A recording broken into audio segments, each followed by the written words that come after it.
Show, episode number 445.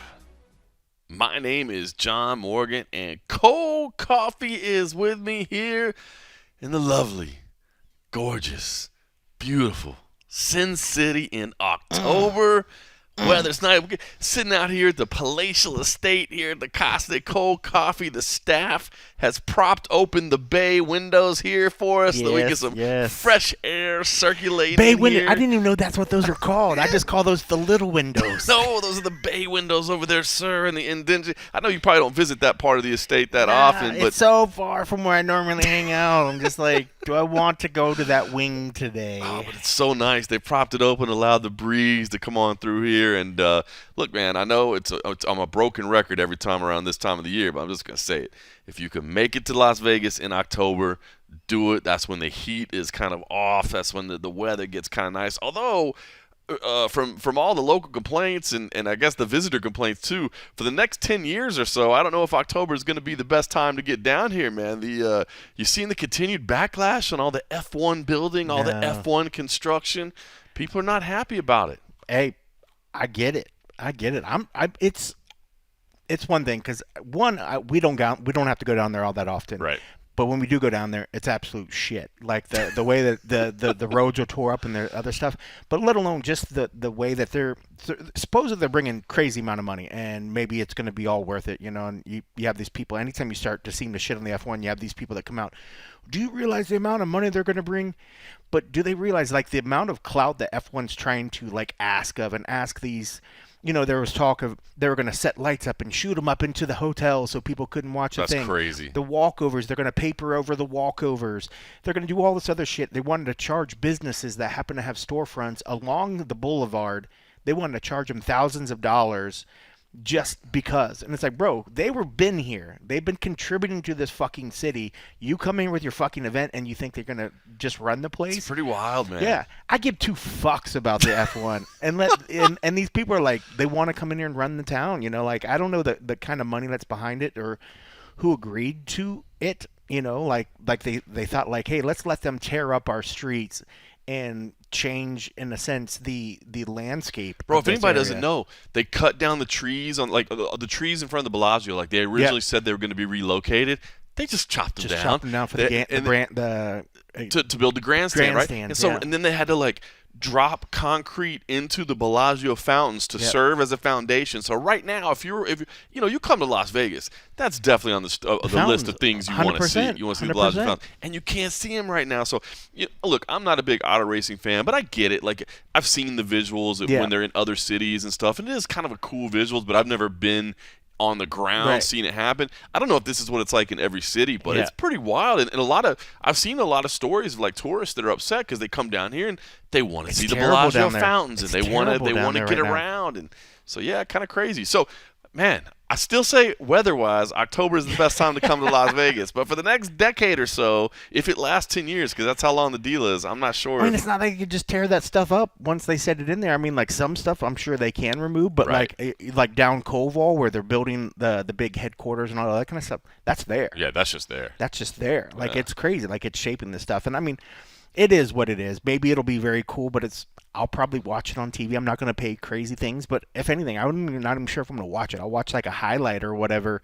But it's just crazy. But I feel bad for the people because you hear all these people that say they come to town there and they're like, it's just not the same down there. Like it's just so convoluted. It was already crowded trying to walk around, but the way that the construction has messed up a lot of the pathways, it's just even worse or whatever. Yeah. But I mean, I don't know. Maybe I'd feel differently if I was an F1 fan. I was like, I'm so proud to have this in my town. Like, I don't care. I'm going to stay as far away from that part of town when it's in town because it's just going to be an absolute shit show. I'm sure we'd feel differently if you're a big F1 fan. But I'm interested. So it's a story. You know, we always like to share a little bit of our little hometown. When we're home in Las Vegas, we always like to share a little bit of what's going on here. So there's some news for you to see. There has been some backlash here locally. If you want to learn a little something about it. Something that is popular and that's down and around the same particular sort of area is the Sphere. The Sphere, man. It is on fire, man. It opened up last week. All the videos from the YouTube. People finally saw the images, man. It is amazing. I actually get my first look inside the Sphere this Friday night. So, man, in about 48 hours from now, My family and I will be going to. Now, we're not going to see U2. Right. The U2 tickets were the first thing to open, but they were like the cheapest you could get in was like $500 a piece.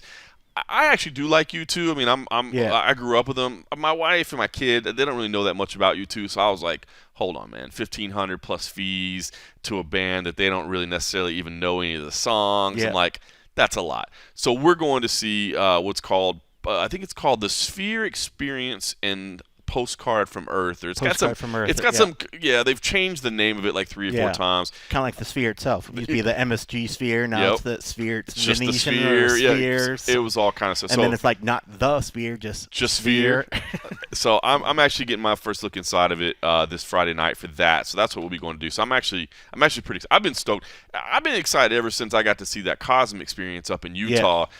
This is on an even grander scale. It's crazy. The Cosm thing wasn't even the full Cosm. It was just like their showroom, more or less. It was like an example of it. This is like, I'm sure you've seen the images, like 18,000 people in it, which is insane. So I'm super excited about it. And I thought it was super cool to hear Dana White after Dana White's Contender Series last night, because I asked him about it. I had seen the Sports Business Journal article, but in the SBJ article, it didn't even have a direct quote. It was just like, a representative of Dana White confirmed the UFC would be interested. And I was like, okay, well, that's a very relaxed confirmation. Like, what building in Las Vegas are they not going to say, like, yeah, we'd be interested in having a show there?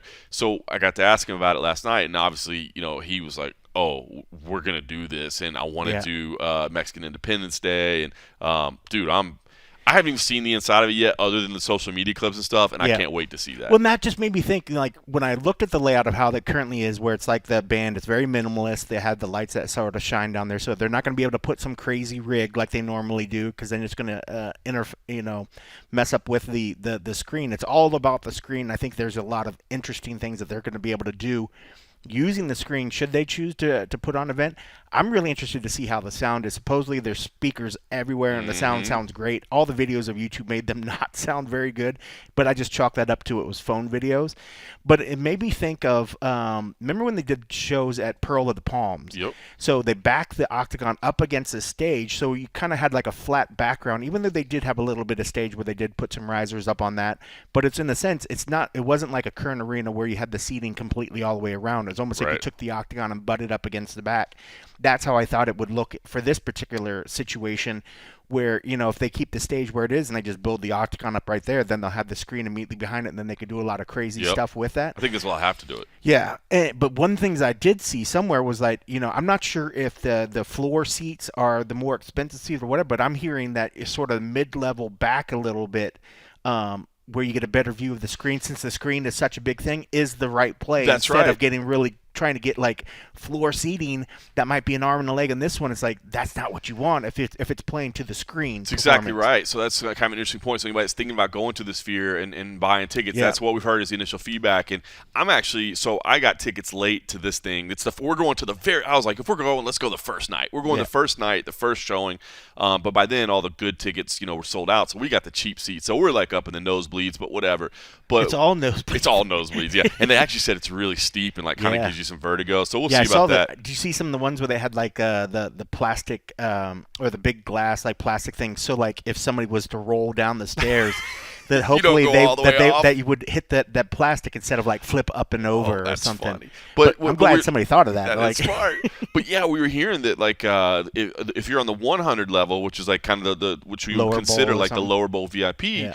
Yes, you're close. If you're watching U2 or another band or something that's going to be there, like, yeah, you're going to be able to see that really well. But as you just said, because there's like overhanging of like the other sections, you miss a huge point of the whole thing itself. So, and it's all used. That's the crazy cool thing about it. It's like it's not like they're just that forward portion, like that.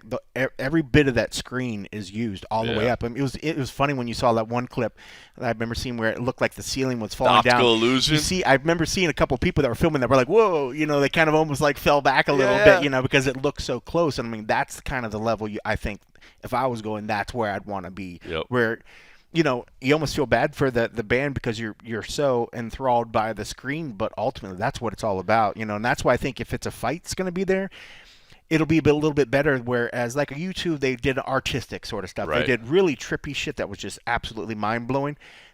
I can imagine them seeing, definitely views of the fighters, but just imagine the face-off, like like the tail of the tape shit, being absolutely ginormous.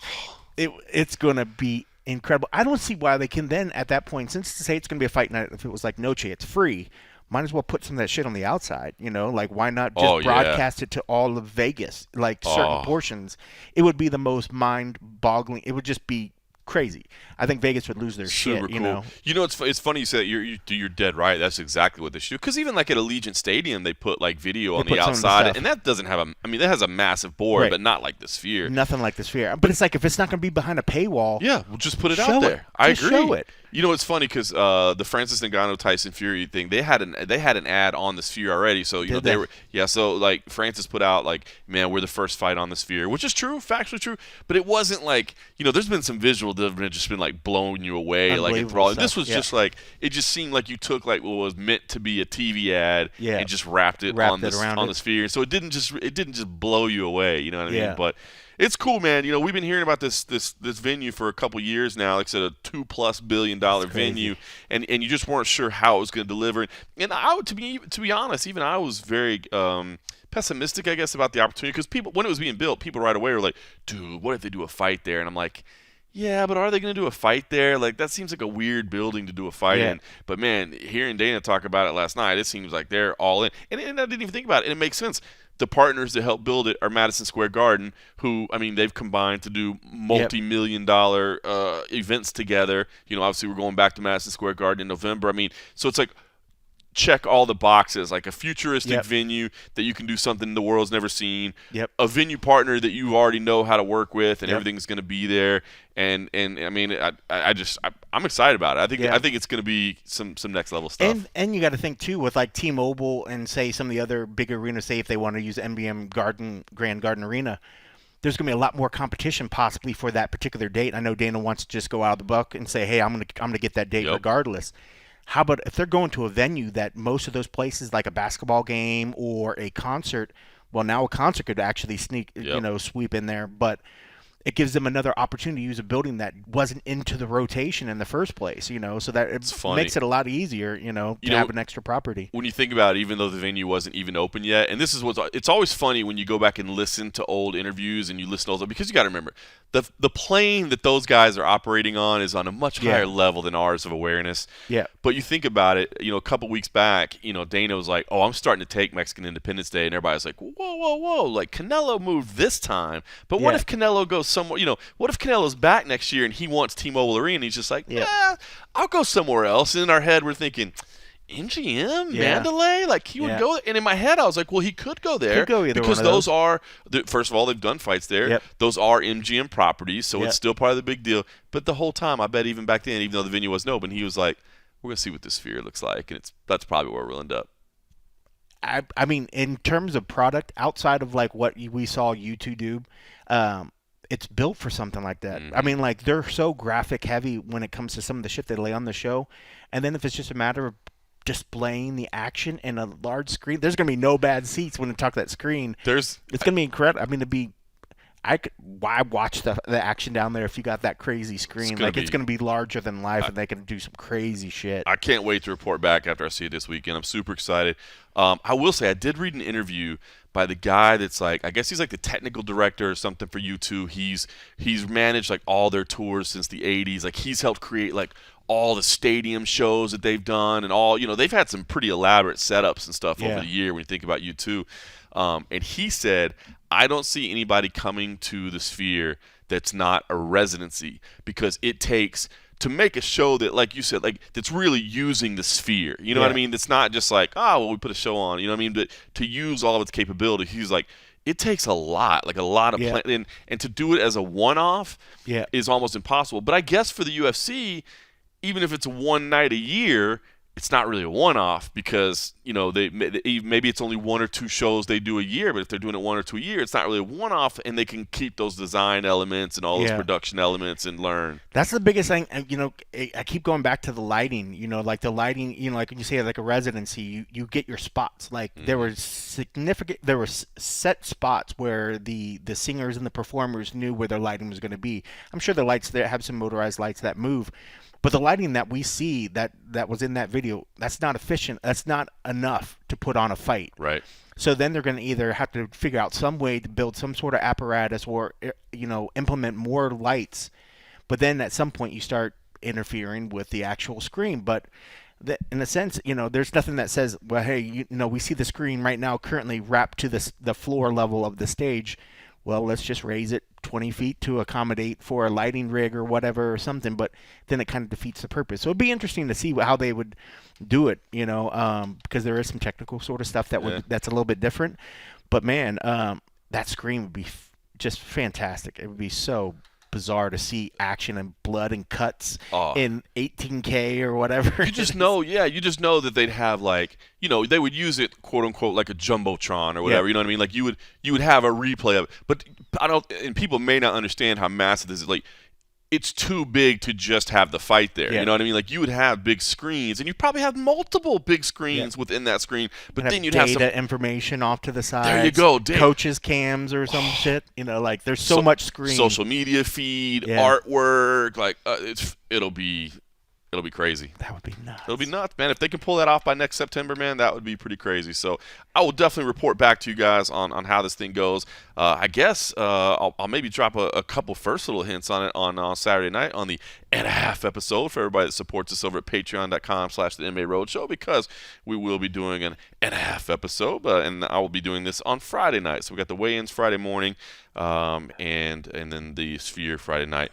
Probably time to point out that if you want to join in on a live weigh-in stream, certainly MMA Junkie, a fine opportunity. I will not say that you shouldn't be watching MMA Junkie. I mean, Cold Coffee does a high-resolution 4K. I mean, it's not quite the Sphere, but it's a pretty damn good. It's not the Sphere. It's a pretty damn good feat. And Cold Coffee, man, he's an excellent videographer, so he's actually like turning and rotating and giving you all the angles. Now, if you want to do a different experience, it's an alternate feed. It's an alternate feed. It's a lockdown DSLR camera, pretty stationary, but there's going to be audio. But there's audio commentary. That's where I get to join in. That's where I will get to talk about it. So 2 options there for you. We'll just put them out on the table. Where can somebody find that? Not competing at all, by the way. Just options. But yes, that will be on the MMA Roadshow YouTube channel. Go check that out at youtube.com/ at the MMA Roadshow, or you can just go to the MMARoadshow.com and we'll have the player embedded right there for you to check out, because you see, this is a new era. Some of you have been through a new era already, but now we're through a newer era. A newer era, you know what I mean? My time with mixedmartialarts.com and the Underground has come to an end. I will again say thank you to those guys over there. Talked about it a little bit last week, but officially done with my time there. They're working on some other business opportunities that I'm not really at liberty to discuss in terms of their future. But bottom line is, I did not fit into those opportunities, but it worked out as a great opportunity for me. The timing worked out perfect, because it's going to allow me to do some things coming up this fall that you'll be hearing about really, really soon. An increased role with CFFC, which is fun, which is something I've been working to for a long time, and some other opportunities on the table as well, I should say, that I would love to announce, but of course they are not my details to announce, so I can't do that this time. But in the meantime, if you've never been to the MMA Roadshow YouTube channel, go check it out, because I'm going to start putting my interviews there as well. That's going to be the home for my information.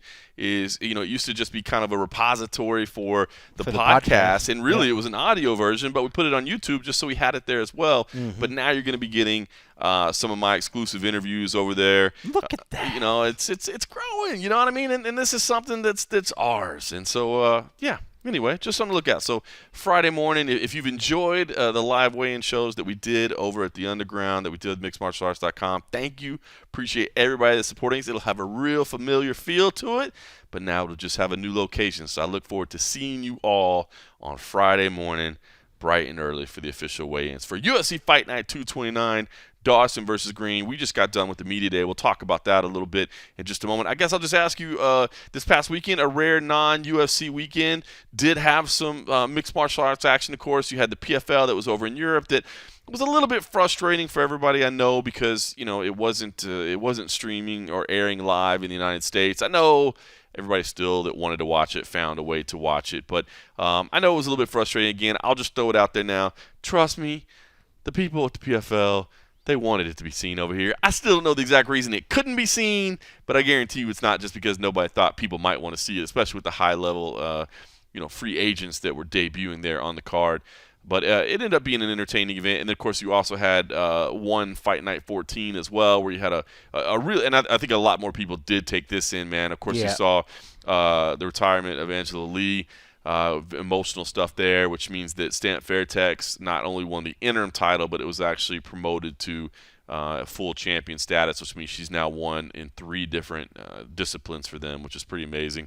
Smilla Sandel, who the teenager, she is just – unbelievable, vicious. That was a good fight. She's a beast. Bro, she's vicious for being a teenager. She's so young. Yeah, she's what, 18 now? 19? 19. Yeah. Unbelievable. Crazy. And of course Danielle Kelly, who I've been a fan of watching her come up. Obviously, she came up through 3 professional grabs. She was tested, but she got the win and a title there as well. Jean Xinan was in action. John Lineker was in action. I thought it was a really, really fun, entertaining card all the way around. So I don't know, any comments? Did you get to soak anything in? It was, again, it was, I think a lot of people probably tried to unplug a little bit just because it was a weekend, after 17 straight UFC events, but there was still some combat sports if you wanted to watch it. I did take a back seat for the most part, but I did turn them on. And I kind of messed off on the side. In fact, I was messing around with the Roadshow website and kind of doing that stuff. But, I did watch it. I thought one knocked it out of the park. I thought it was really, really good fights. I did watch that. It was weird. I know I was watching it, but I don't know if the Lineker fight, did that end quick or did that go to a decision? I feel like I was like, did I miss the Lineker fight? Decision with her. Yeah. So that's the only fight I was like, what happened with the Lineker one? So I must have been caught up in some moment or something online messing around. But yeah, I thought it was great. I thought the like you said, the Sundell fight was fantastic. I thought the Fairtex fight was awesome. I did watch. We did get a stream address to watch the PFL one, so I did watch that. That main event, was building up, and it was just kind of over really quickly before it started. Yeah, but it was. I mean, good on him. I mean, it was a great finish. But man, it was just like watched it over and over. It's like, where did he really hurt him? Because you see him catch the leg, and then it just that. Both the 2 hooks just hit him so quick, man. It was just like, okay, I see, But yeah, it was really good. But man, you got to see a little bit of who Cedric Doumbé is. Not that you really got to see, especially what the fans thought of him. Well, that's what I was gonna say. You didn't really necessarily get to see who he is as a fighter. Yeah. But you got to see who he is as an entertainer. Obviously, carrying the mattress in, and I mean, just over. And you got to see, like you said, the sold out event, man. Like what a superstar he is in Paris. So yeah, he's got a lot of potential. He's got a lot of potential to be definitely a international name that I think a lot more people will pay attention to for sure. He does, man. So definitely a name worth watching. I know. I think Anthony Pettis was saying, "Hey, why don't we do it?" And Cedric Doumbé was like, "Let's go at it." So some big things coming up for the tough. Yeah, I know. Let's get some deep waters right away. We'll see what the future is. Will they be able to figure out how to get the final PFL Europe card on the air or not? I don't know. We'll certainly be talking to PFL Brass about that over the coming months. Of course, their finals are going to be Thanksgiving weekend in Washington, D.C., so big times for the PFL. And again, I want to say another big event for one. They've got another one coming up this week. They're on Amazon Prime Video again. So I mean, back-to-back weeks on Amazon Prime Video. First time they've had that. I think that's beneficial for the company. And we've always said that product is just good. Like the stream is solid. I didn't have any issues. I thought. One, they put on a good production, but I mean, like, I have no issues ever. It's so easy to find it and to go in there. I mean, who doesn't have Amazon, Prime Video loaded on your Roku, your Amazon, or some sort of streaming thing? It's easy to find. So yeah, I mean, it's just crazy that more people aren't using that particular platform because they're so well done. I don't know if it's just a matter of money that maybe they can't make things work. I would think more organizations would try to get on that platform. So what's funny is I want to say the last time I tuned in, or maybe it was this one, I can't remember, but I saw that they had a BKFC listing on there too. I haven't seen any advertising whatsoever that BKFC is on Amazon Prime. Yeah, no, because there was a BKFC was weirdly on some like freebie or some other weird shit. Maybe that's what. Maybe this was just a one-off or whatever. But you are right, man. It's such a great distribution platform. So we'll see. I will say I wasn't a big fan of Chatri's comments about taking shots at how like their fighter. It was weird because he is right. It's actually what we've said, right? But I feel like it's an unfair comparison. Like, they do have the absolute best strikers in the world because they have Muay Thai and kickboxing, right?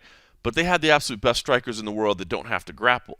And then they have the absolute best grapplers in the world that don't have to strike because they're doing submission grappling. Yeah. So to say, like, hey, man, you look at like a UFC or a Bellator compared to our roster, like we got the better roster. It's like, well, yes, in a way, but those are all mixed martial artists that have to do both disciplines. You know what I mean? Right. I guess, look, Chatri obviously has always been known to, I mean, he finds a way to make the organization, like when he says, like, hey, there's 7 billion potential viewers, like that is factually accurate. There are 7 billion potential viewers.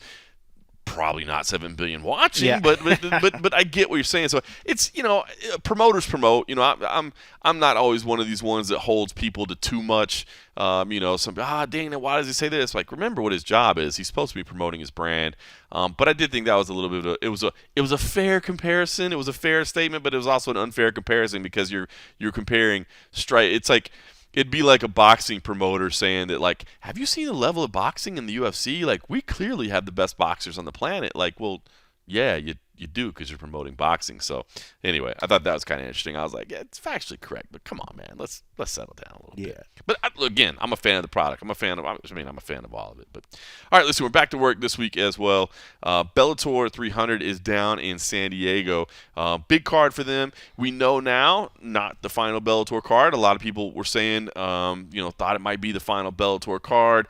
They did come out with that graphic that said, like, this ends here, and I think it was supposed to mean the rivalry, between Cyborg and Ngannou, not the organization ends here. We're still trying to figure out everything that's going on. Of course, Ryan Bader gets withdrawn from the card because Linton Vassell had to withdraw, and so that fight's not happening. And then he puts a statement out like, they're folding in October.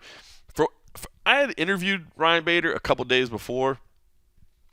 For what it's worth, he did tell me, like, I don't really know what's going on. Now, in an interview that's on record in front of a camera, is he, especially if he's about to fight, is he necessarily going to say, like, I know exactly what's going on. They're shutting down in October. This is our last fight. Probably not, so I'm not trying to hold Bader to that.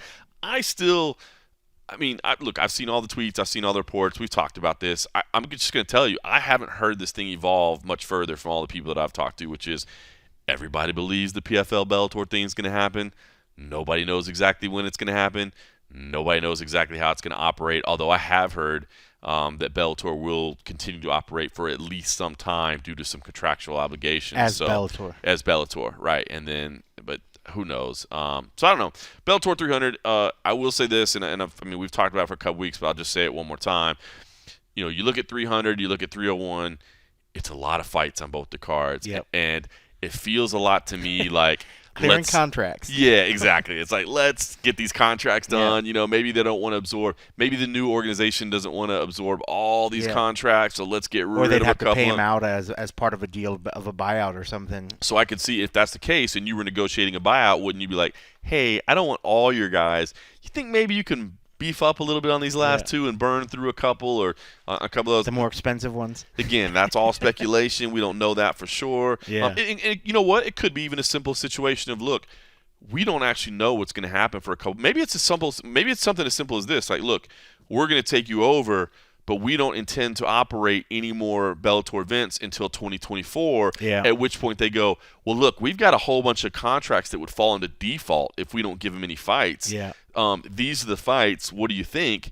Well, let's make sure the contracts don't default. Let's get these fights done. I mean, there's a lot of, like, these are the little things that when people talk about how the deals are coming together that I think sometimes get overlooked and what you're not 100%. thinking about. So it's little things like this that don't necessarily signify for sure something's happening. They don't signify for sure something's not happening. But when you think about logistically what would cause that, I think those are the ideas. Either A, we don't want to absorb all these contracts, or B, maybe we will absorb all these contracts, but we can't allow them to go into default in the meantime, and we kind of want to finish our season and finish all. I mean, I could very easily say PFL say, yes, we got the deal done, but look, we've got a $6 million final coming up in November. We don't really want to operate another Bellator event right now because that's a huge cost on our plate. Yeah. Let us figure out the synergies. You know what happens when two companies come together? Hey, we don't need your production team. We've got our own production team. Hey, wait a minute. Yep. We don't need this many camera guys. We've got some, you know what I mean? So it's like, this many marketing people, this many lawyers, this many who knows. Let's put, give us a few months to figure out what we're going to do. We're going to put Bellator on hold. We'll resume in January.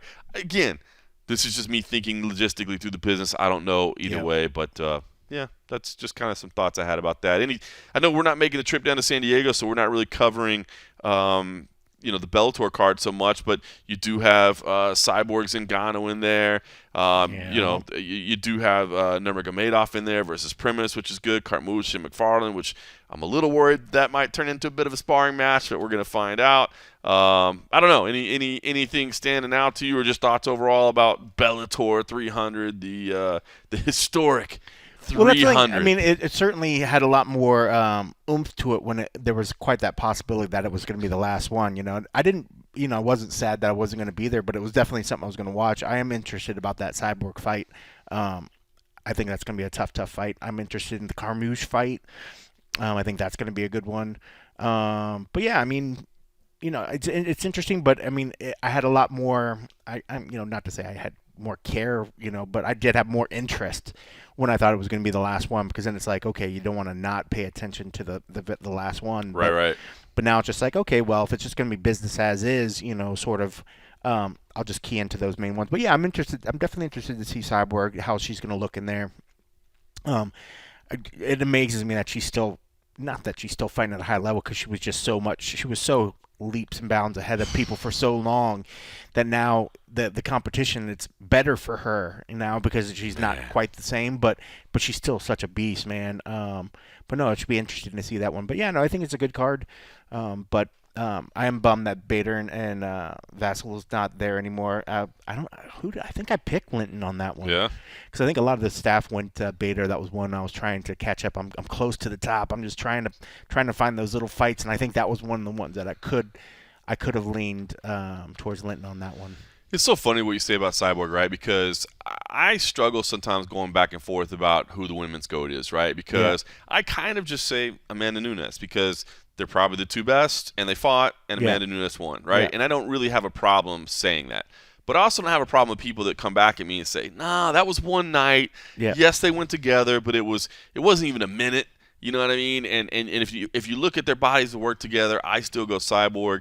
And I think probably a lot of people do go Nunes, especially the more recent fans. Yeah. But you said it, man. And I think the other criticism is like, well, look at who Cyborg's fighting right now. You know what I mean? She's getting Arlene a couple of times. She's getting what is up? But dude, when you go back to like that 2008, 2009, 2010 era. Chris Cyborg, you said it, man. She was just leaps and bounds above everybody else, man. When you talk about, beating Carano and beating Kunin, and I mean, I don't know, man. That's it. I mean, the longevity. Baszler. I mean, like for that right there alone. I mean, like people like Amanda, who is obviously we saw her beat her. I mean, she wasn't even a thing when Cyborg was out there just destroying these girls. So I mean, and then we said remember back in the day, I brought up, everybody always says the greatest of all time. I said there's the greatest of a time. Yeah. And Cyborg's been that for a long time. She's been that person. It feels like multiple eras where Cyborg was just that one that was just the beast beating everybody, and Nunes is going to go down as one of those as well. There was a time when Nunes was destroying everybody. We saw her get beat as well. But are you going to try to say that Pena's the fucking GOAT? No. True.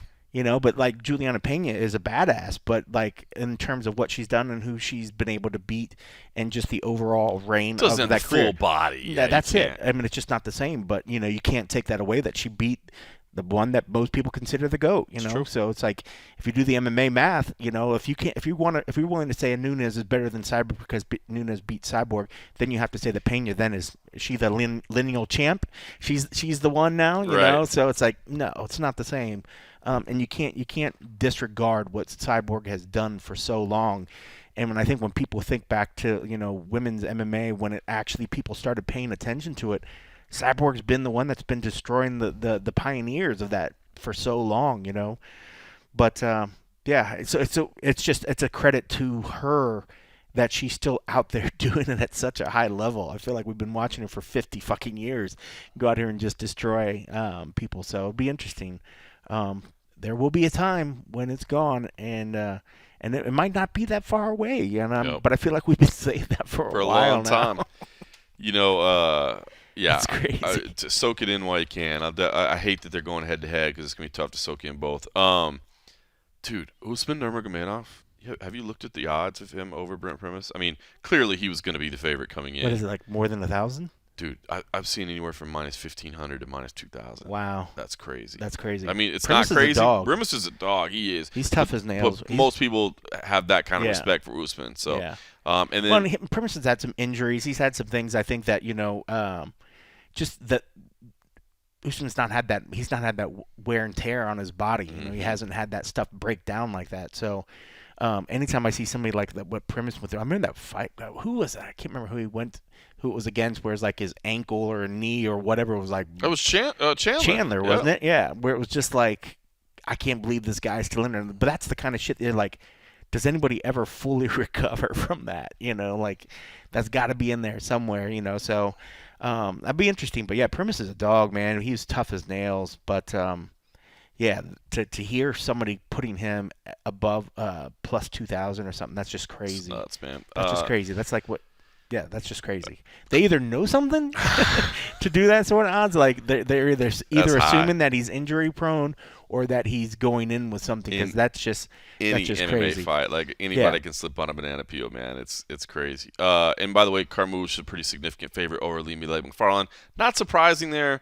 I am a little bit worried about this one. Like they've always talked about it, like they're friends and training partners, but they've always kind of said they want to do this. Like I guess just as a way, hey, we've done it in the gym. Why not go get paid for it? Why not put on a show? Yeah. But you always just wonder about that. Like when it comes time to punch your friend in the face for real, not for the training session, can you do it? When it comes time to we'll see. At least with those two, I mean, it's like they're going to get you down on the ground. It's going to be like ground and pound. And even on some of that thing, I could see Carmouche just being super heavy and just dominating and smothering her. And you could smother somebody without having to really viciously beat somebody down. You can. And I could see that sort of happening. But also, ultimately, too, I could see both of them doing some grappling game and still punching each other. But it's when you see them want to stand and bang and throw down that you see, like, okay, how far are we really going to go with this? When it's woman and woman, I'm standing my ground, you're going to stand your ground, and we're just going to throw and see who gets knocked the fuck out first. Like, that's different. There's a level of savagery you can't take out of that. Like, you need that in there. Whereas I feel like if they get it to the ground and it becomes more of a grappling and a jiu-jitsu match with some ground and pound in there, I think they can control it and keep it less savage in a sense where it's like I can beat my buddy, but I don't have to hurt my buddy. If you stand and make it a striking match, you're going in there with the intent to hurt and knock out your opponent, So I could definitely, and that plays to their style, and it's not like they would be switching up and you're like, oh my God, I can't believe Carmouche is going to the ground and wrestling. Like that's their style. So it should be good. But yeah, I mean, but they're also, I mean, they're not going to go out there and make fools of themselves by pulling, holding too much back, because I mean they don't want to do that. I mean that doesn't give either one of them credibility, and I think they would honor each other by going out there and actually give their all. But I still think it's going to be pretty grappling ground heavy. I think it will be. Yeah, I think it will be. All right, you and I will both be at UFC Fight Night 229. We just got done with the media day. Not a hugely anticipated big fight night. There's only 2 ranked athletes on the entire card, and one of them is actually Karolina Kowalkiewicz, who recently returned to the rankings at number 15. So she didn't even have a result kind of to get her in there. It was just that there were some fighters that came out of the rankings. And then you have Grant Dawson at number 10. So, not anything that's going to impact the ranking significantly, but I will say some fights that I'm still interested in and entertained by, and maybe got even more interested in a little bit from the media day today. So if you want to check out some of those interviews, of course they'll be up across all the various platforms. I sent out a couple little highlight tweets, but Bobby Green, of course, anytime Bobby Green fights, we're interested in that, and he came in and did what he always does, man. He came in and kind of put on a show in the pre-fight interview and basically kind of laid the challenge to Grant Dawson, like, hey, man, I know that my job here is to make a boring fighter exciting, because I know this is not what fans want to see, and I'm hoping that Grant will engage in that. And then he actually sent a message directly to him and was like, hey, man, I saw the promo where you were talking about, what you're going to do and this and that. He's like, keep that same energy when it happens. Meanwhile, Grant Dawson came in, and Grant, being the buttoned-up professional that he is like, and it was like, I'm not taking the bait. He's like, Bobby's a nice guy. I know what Bobby's doing. Yeah, I know what he's trying to do here. I like Bobby. He's a nice guy. I'm not buying into that. And then shared a story where, like, when he was a kid, he reached out to Bobby Green on social media to talk to him about bully beatdown, and Bobby Green actually hit him back. I'd never heard that before. I'm sure he's told that story before, but I'd never heard that. I'd never heard it before. Yeah, so that's a great story. Look, man, I'm a Bobby Green homer. There's no question about it. Stylistically, this is a tough matchup. But I will say, I've always said, I think Bobby Green's defensive wrestling is better than people give him credit for. Yeah, 100%. I think that's what's helped him to stay on his feet and put on some of those entertaining striking matches that we have. I still think Grant Dawson is probably a cut above in terms of that. If it goes later, does Grant Dawson, he said, I got tired in one fight, and everybody says I get tired all the time now. I don't. But it is still maybe a question mark. So this feels like a fight that Grant Dawson should win, but it's not a fight, and there's not a fight alive that I would count Bobby Green out of. But it's not a fight 100%. That I do count him out of, and I think there is a case to be made for why he at least deserves to be in this fight. Yeah, I'm sad to say I did pick Dawson in this one because I love Bobby Green.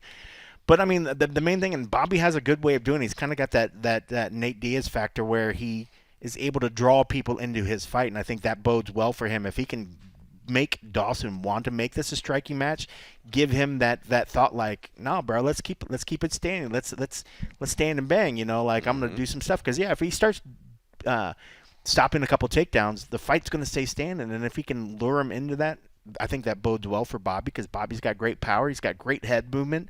It just depends, if Bobby, but Bobby doesn't mind going down to the ground as well. So it'd be interesting. I'm torn and was like definitely sad to like not do the pick the green one, but I feel like I pick him all the time, and I'm just like, let me just go with my head instead of my heart on this particular one. I think he's just got more tools, and I feel like he's just riding the wave, and he's got a great fucking record. What is like? He's only got one UFC loss, I think, going into this one. Yep.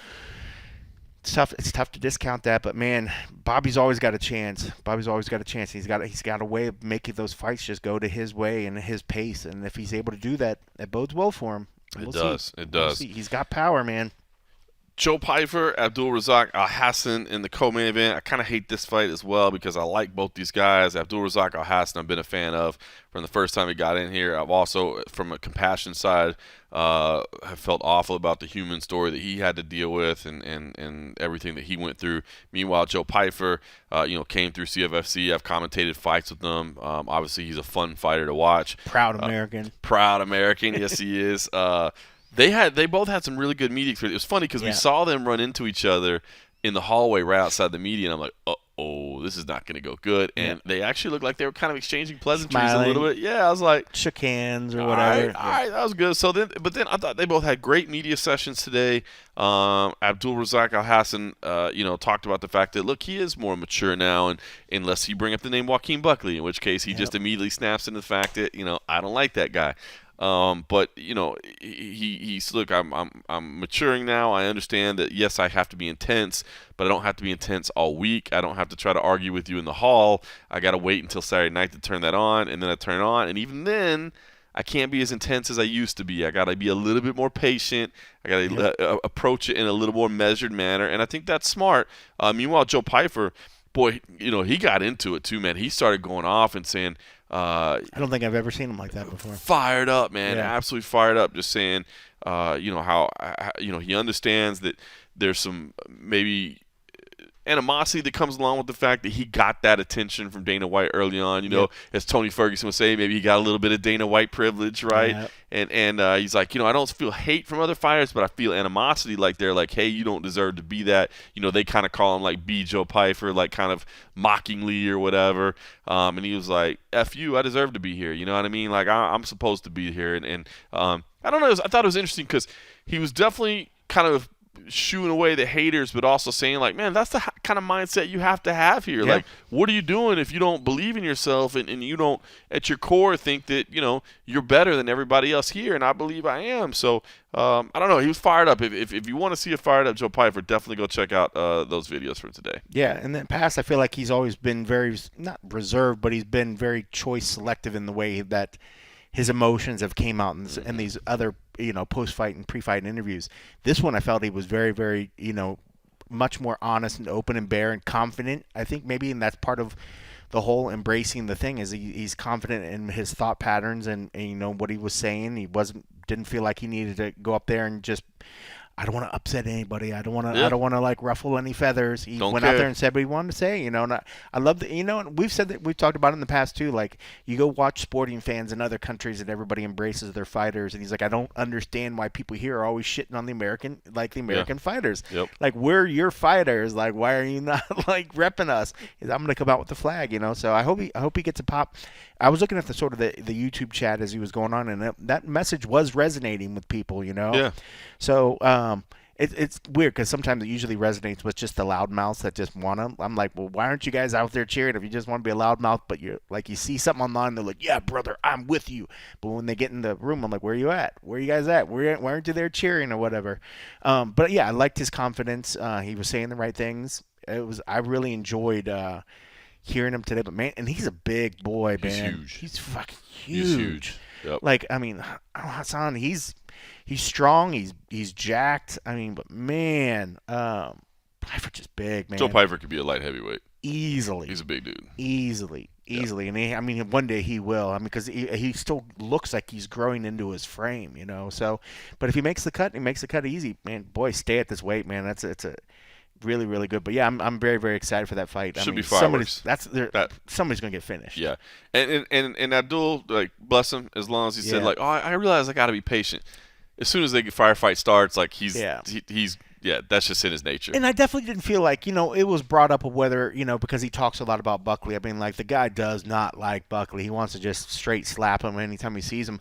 I don't think he's overlooking anything about it, because it was sort of brought to ask Joe, like, do you think he's overlooking you because he's so caught up on Joaquin Buckley?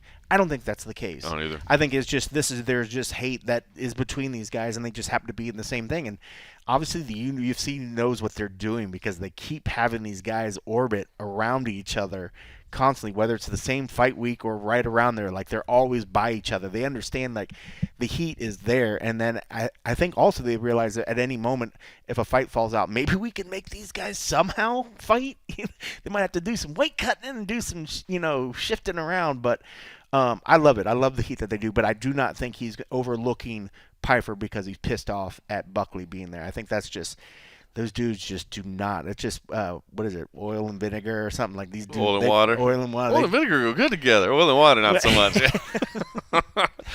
You're so right. They don't. But you mentioned Buckley. Boy, I'll tell you what, and I'm sure that's going to be a little bit polarizing, where some people are going to hate what he says and some people love what he says.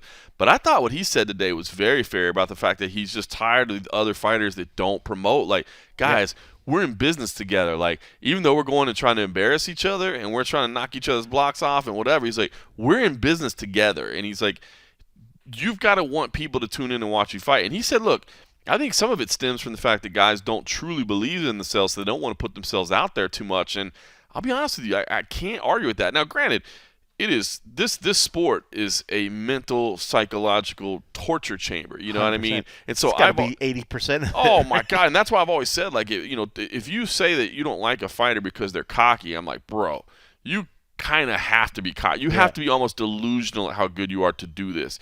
But I think what he's saying is true. That, like, the more you put yourself out there, the more that just brings hate if you lose. So it's just easier to just kind of let me ride in the background. Yeah. But if you're trying to maximize and you're trying to get the most amount of eyeballs and the most amount of discussion, you got to go out there and you got to sell the fight. And he's saying, look, I need people to help sell the fight with me. He's like, I wanted to promote this fight with Alex Morono. Now, look, we've known Alex Morono for a long time. He's the nicest dude ever. It's not gonna happen. He's not a trash talker.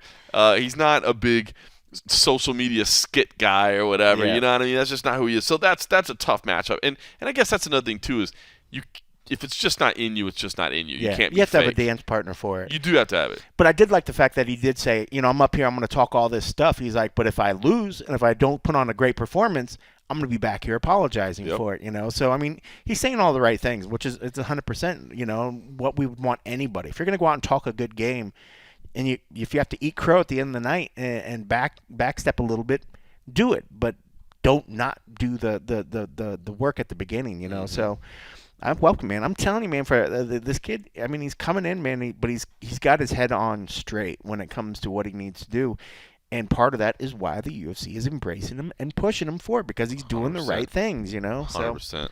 There's a lot to be learned. I mean, we've seen some of the old dogs look at it and say that I like, but it usually comes in trainings that they're like, I can always learn something for these new kids. Some of the new kids coming in don't have the fear and the restraint that I think a lot of the old timers thought that they didn't want to do because they didn't want to be this big braggadocious person. They want to be humble. I just want to go and let my performance speak. Then as the days change and years, you got people, then you had the whole school of, I got to talk a lot of crazy trash of madness, to get the fights. Now I think they're sort of tempering it down. Some of the new breed are able to sort of talk it, but back it up, but also be able to kind of backtrace a little bit, So I'm telling you, there's a lot to learn from what kids like Joe are doing. I mean, they're doing the right thing. So good shit, man. Love it. Rick Glenn, Drew Jober. Ricky Glenn. Ricky Glenn. Ricky Bobby Glenn. It should be a good one. Alexander Hernandez, Bill Algeo. Two contrasting personalities, but I think should be fun. I think stylistically that'll be a fun fight. And for those that wondered, his dick is working fine, by the way.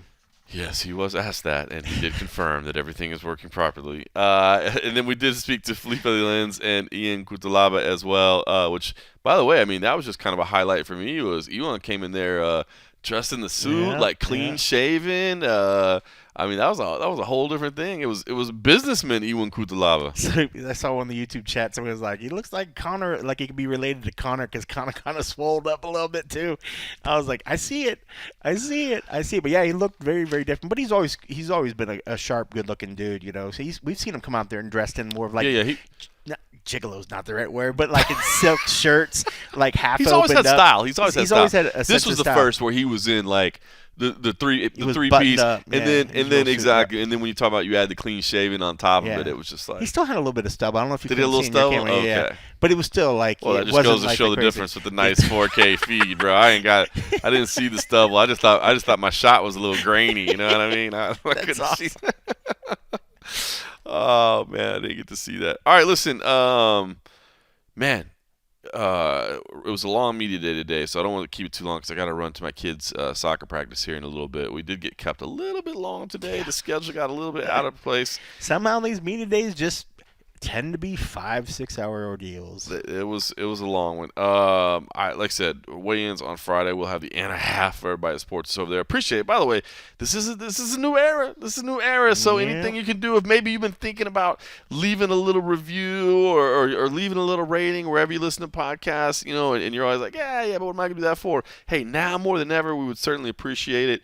And of course, if you want to support us at patreon.com/the MMA Roadshow, definitely would appreciate that as well. Next week, we'll have to figure something out because next week I will be on the road. So either we do something remote or I'll try to grab somebody. I'm actually going to go down to – I've got a trip to Florida planned. I'm going down to Tampa. We've got CFFC 126 next week.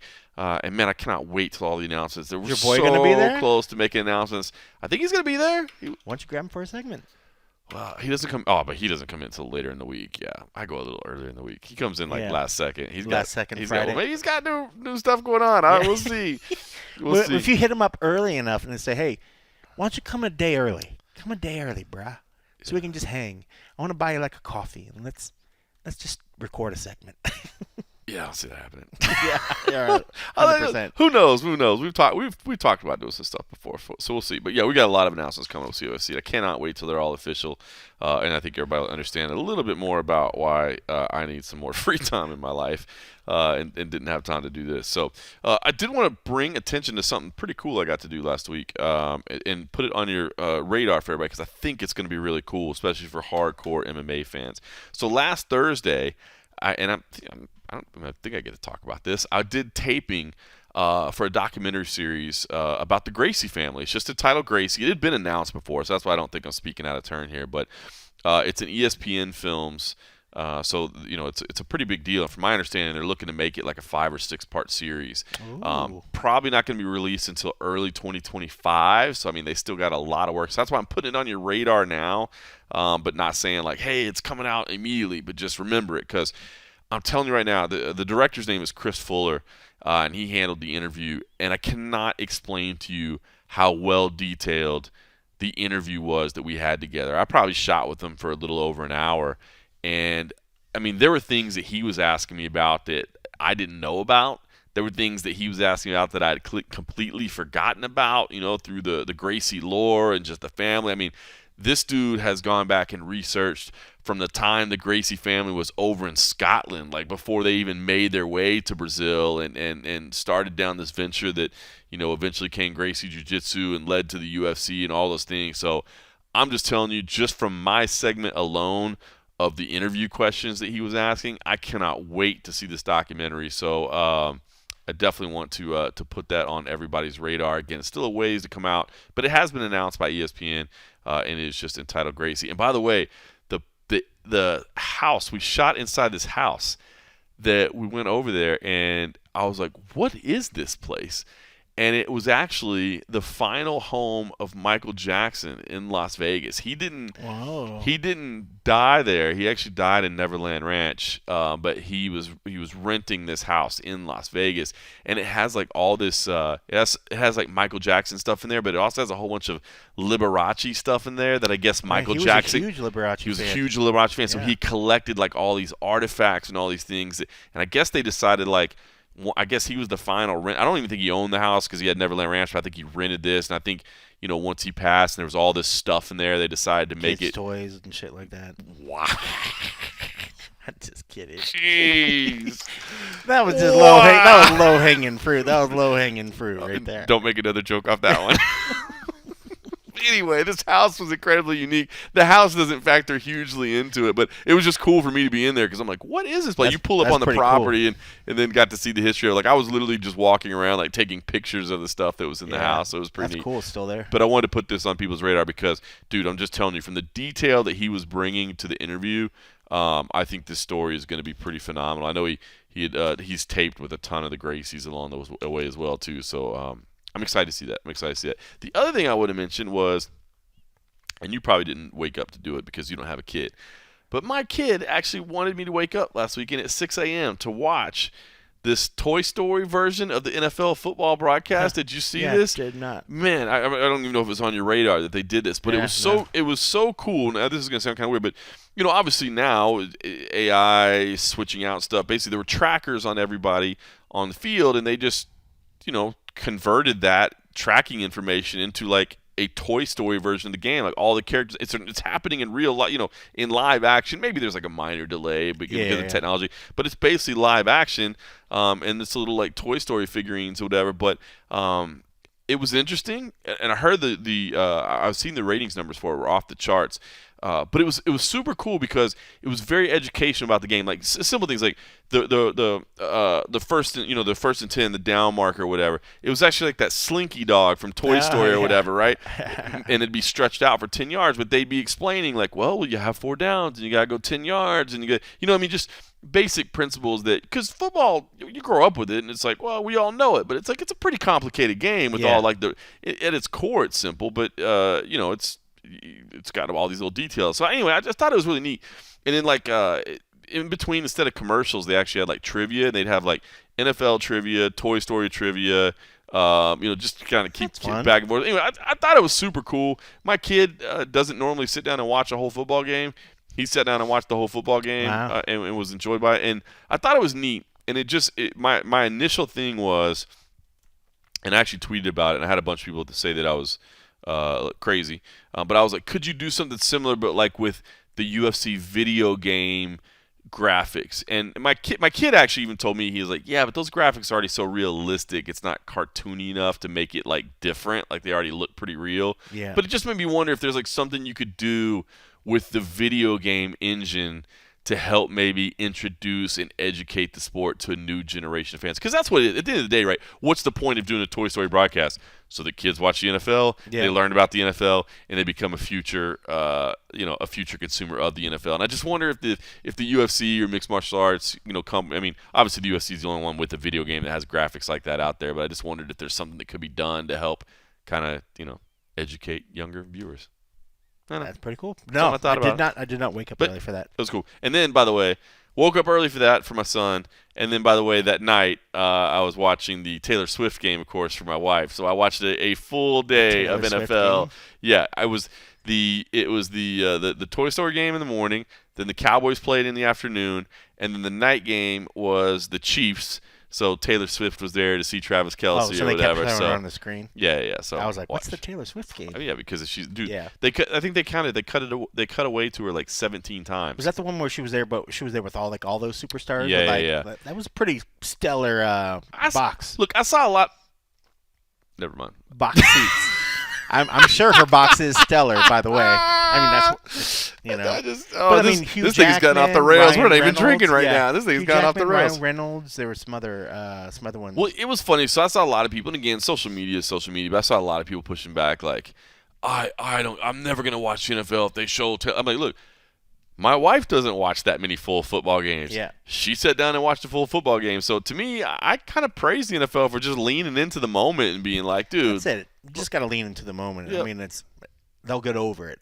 But she's one of the biggest superstars right now. It's like, of course they're going to lean into it. It's something, whatever. But I mean, like, who cares? You have players on the field that were turning around looking to see. If you have players on the field that are like, that's pretty cool.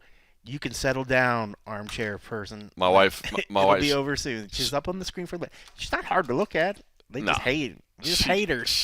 My wife got me on social media too, man, because I was not aware of the TikTok phenomenon that was that women were setting up their husbands and just being like, man, it's crazy that Taylor Swift really put Travis Kelce on the map, and I was like, what? Yeah. I had no idea she was recording me in the background, but yeah.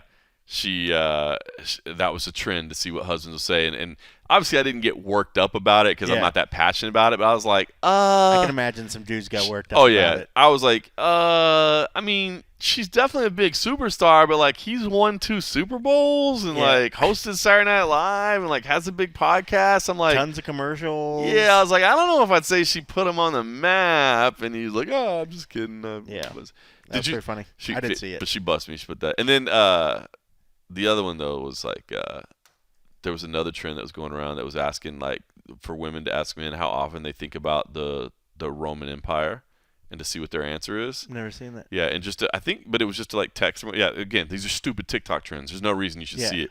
But so she texted me and was like, she's like, silly question, like, how much do you think about the Roman Empire? I was like, not much, She was like, well, I don't know, like how much? Like once a year or how often? I was like, I don't know. He's like, I think maybe you ought to be roaming on these nuts.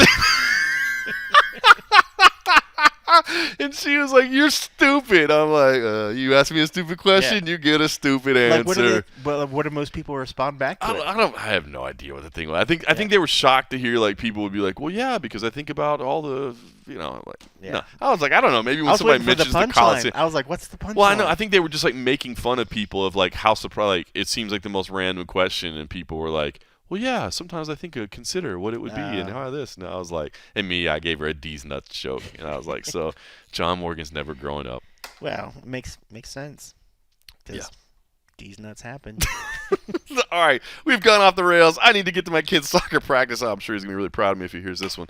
Anyway, listen, appreciate everybody that has always supported us through all the eras. Appreciate everybody that will continue to support me through the new era. Happy to be on it, and appreciate everybody that join us. Hopefully we'll see some of you on Friday morning over at the official weigh-in stream. Or, again, There's another great way in stream. There's options. There's options. And if you do go to not my stream, which it won't look quite as good, be sure to subscribe to that channel. Like it, do all that subscribe, stuff. Do all that stuff. Build it up, share it.